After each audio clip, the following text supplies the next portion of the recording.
My name is Raffi Arslanian. I am the founder, designer of Thompson Ferrier, the candle brand that we have found about 7 years ago.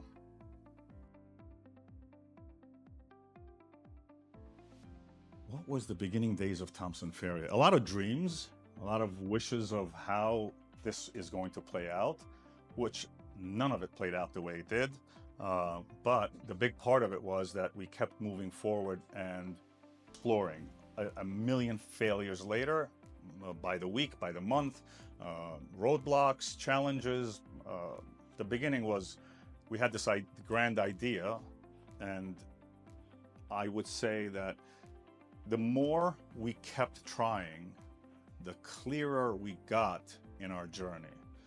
But we had to keep trying. So what we started off with romantically in this, because your fantasy is never, it's never a reality. So today, where we are today, I'm actually very happy where we are today. We have been able to narrowly focus our attention to what is important to the customer. How did I find Clearco? I follow, for a long time, this gentleman called Gary V. I love his philosophy. I love what he says. I love his attitude.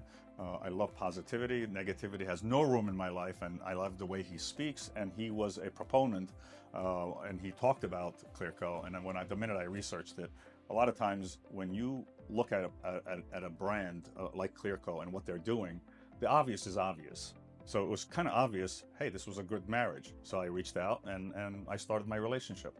Outside funding is quite dangerous if it's if you're giving up equity. I love Clearco because you don't give up equity. You don't sign your personal name on it. It's tied to a very specific payment plan.